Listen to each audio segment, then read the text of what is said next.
Du Fils et du Saint-Esprit. Amen. Chers enfants, vous le savez, le démon aime bien attaquer les grands saints, mais le démon a perdu.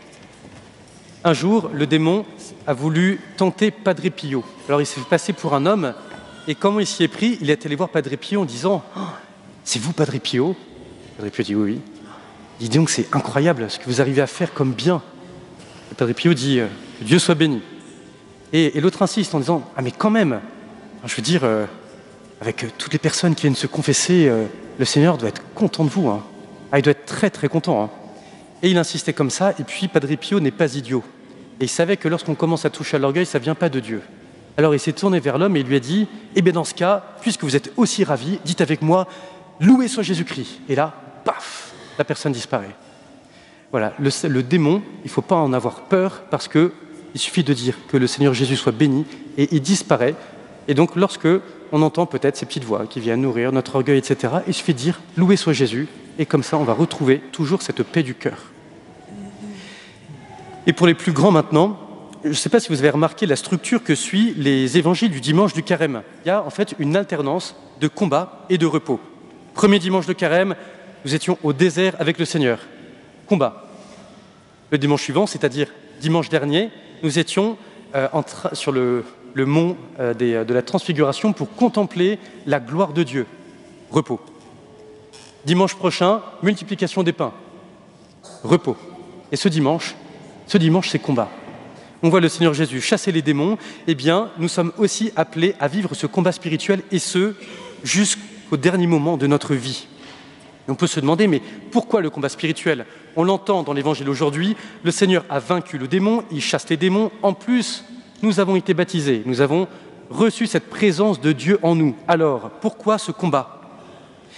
Eh bien, parce que si le démon a une responsabilité évidente dans le péché, il n'est pas la cause de tous nos péchés. Il y a une racine qui est profondément présente dans notre cœur, qui s'appelle la concupiscence. Vous savez, cette racine qui poussait Saint Paul à dire « Je ne fais pas le bien que je veux faire, je fais le mal que je voudrais ne pas faire », eh bien cette racine, elle est présente et nous avons un combat à mener pour la déraciner et pour grandir en liberté, c'est-à-dire être toujours capable d'agir en vue du bien. Et ça, vous le savez, ça demande un combat. Eh bien, cette semaine, combat.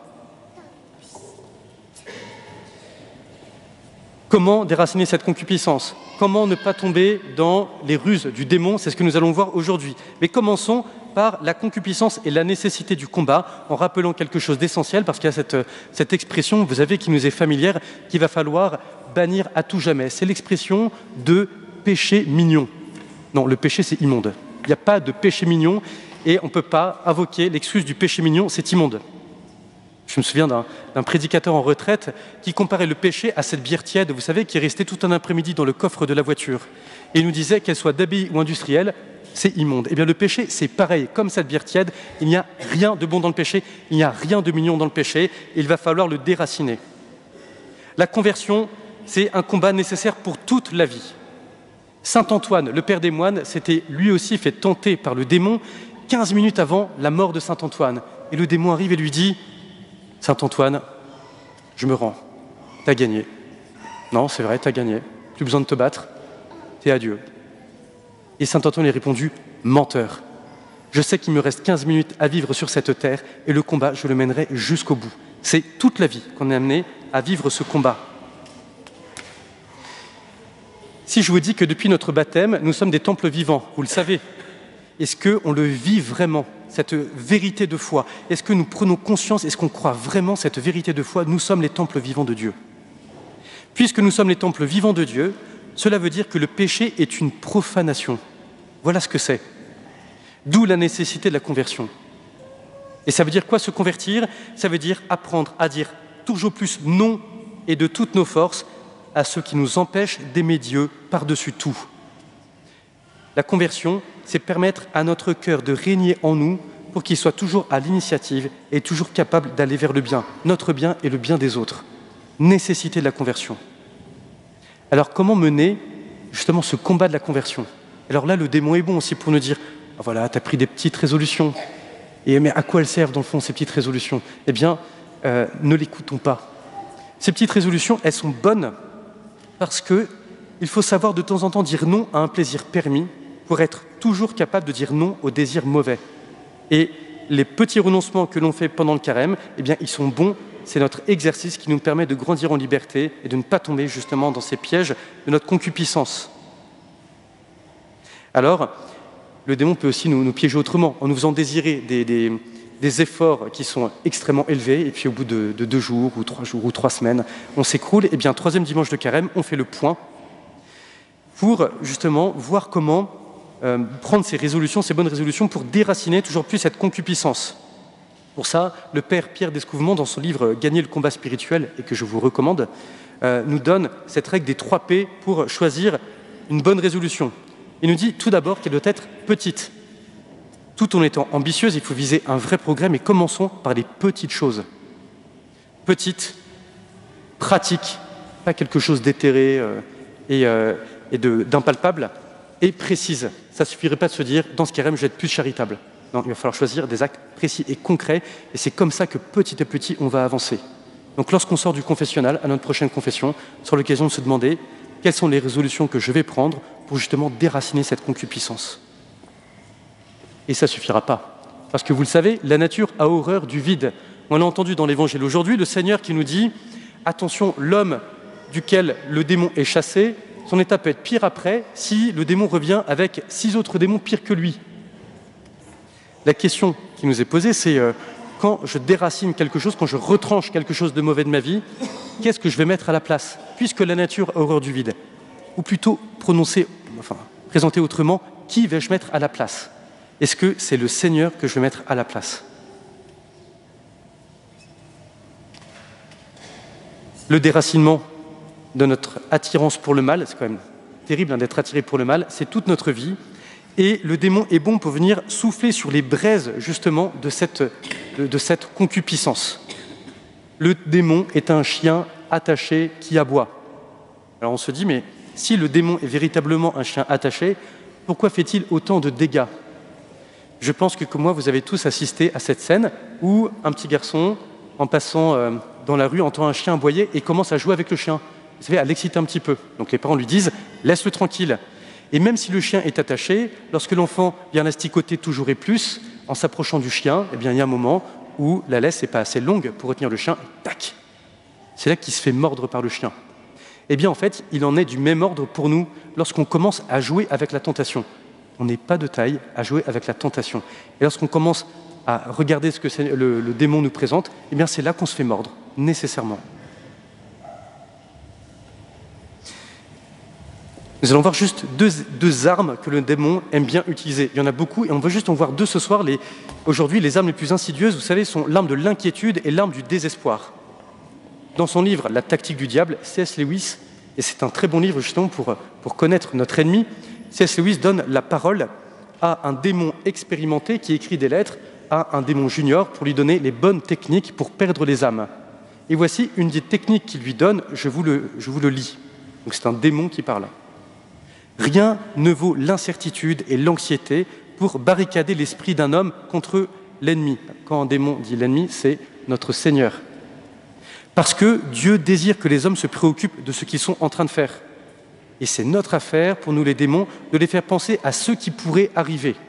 Vous voyez comment l'inquiétude arrive vers une perspective de quelque chose qui n'existe pas et qui nous projette vers un endroit où Dieu n'est pas, parce que Dieu est dans le réel. C'est ici et maintenant que le Seigneur nous attend. Et le démon est très bon pour détourner notre attention. La tentation, l'enjeu pour nous, ça va être de présenter au Seigneur ce qui va troubler notre sensibilité. La croix à offrir au Seigneur, c'est ça. C'est le trouble que peut générer cette inquiétude, mais non pas une perspective qui n'existe pas.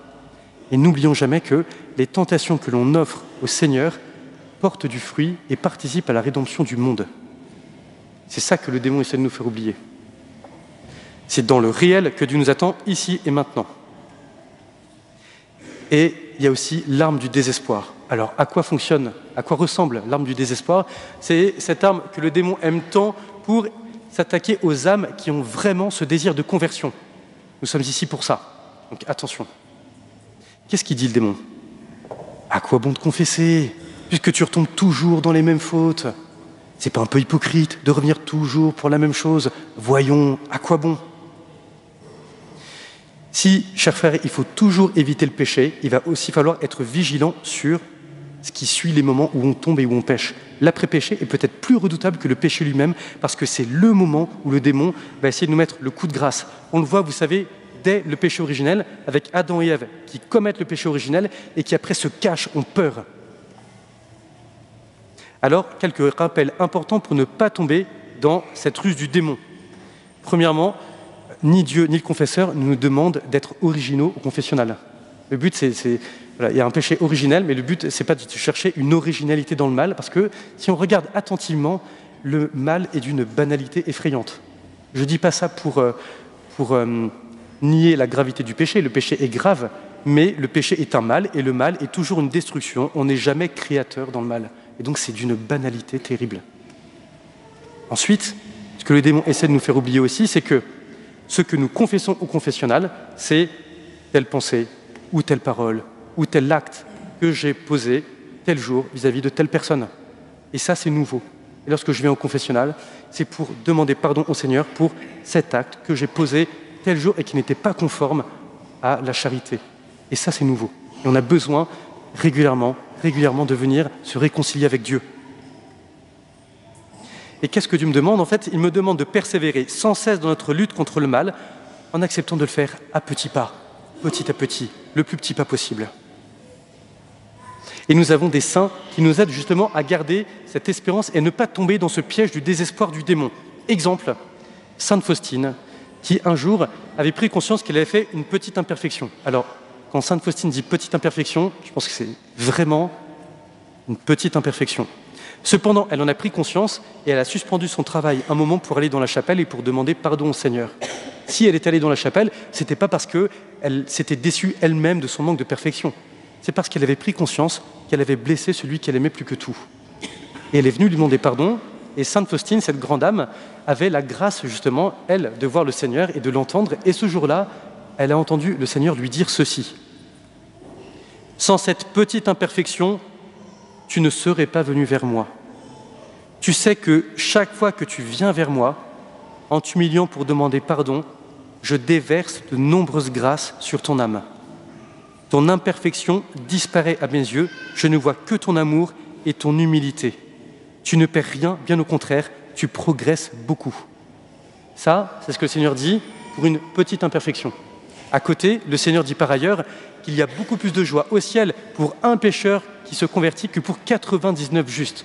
Donc, vous imaginez la joie qu'il y a au ciel et les grâces qui sont déversées lorsqu'on a cette simplicité de venir au confessionnal demander pardon au Seigneur. Quelle joie! Et comment combattre les tentations? Tout simplement en faisant la lumière, par la louange.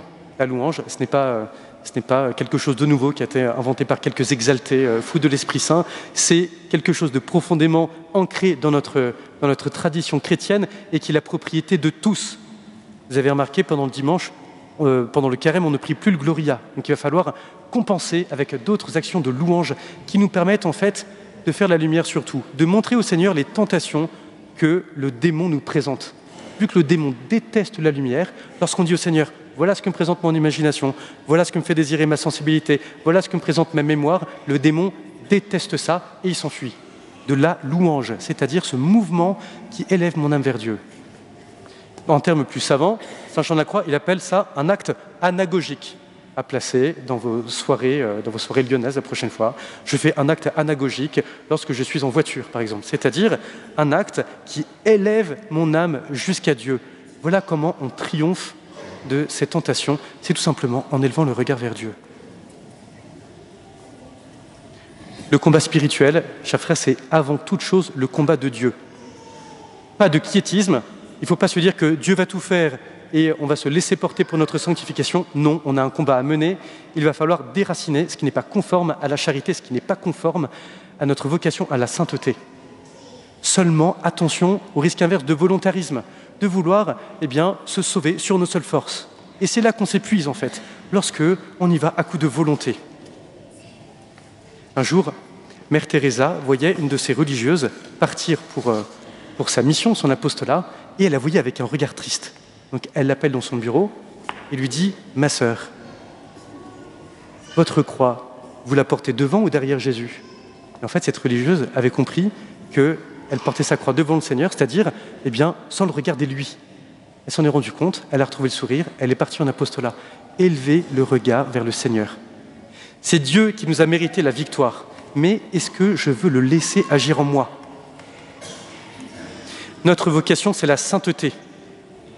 Je vous conseille, après la messe, allez voir des enfants, demandez aux enfants, et toi, est-ce que tu veux être saint? Et vous allez voir comment il répond sur son visage, avec un oui qui manifeste un grand désir. Mais nous, lorsqu'on grandit, on a le risque d'en douter. Qu'est-ce qu'on va se dire? En fait, je suis peut-être trop faible. Moi aussi. Je suis peut-être trop petit. Eh bien, je suis plus que vous. Pécheur.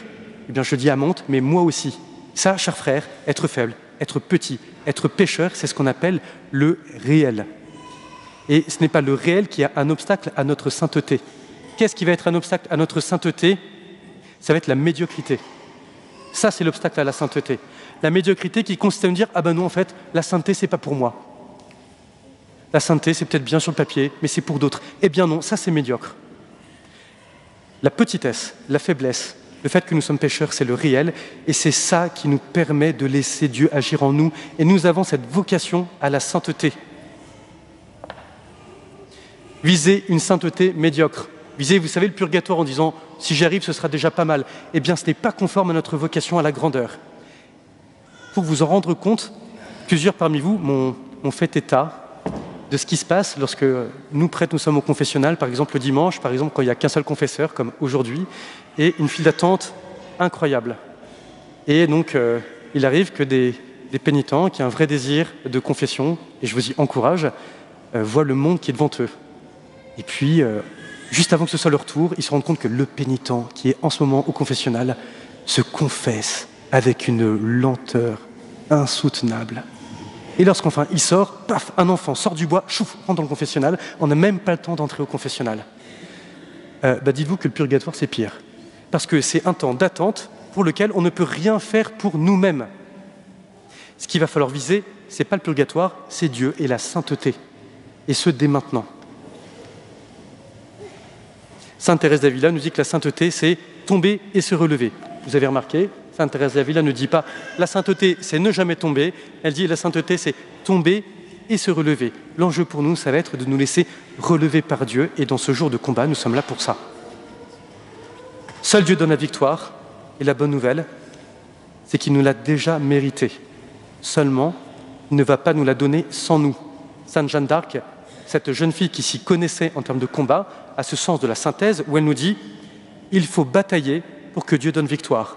Il faut batailler pour que Dieu donne victoire. C'est ce « et » qu'il va falloir tenir, être généreux dans le combat, sans oublier que c'est par Dieu que l'on va pouvoir obtenir cette victoire.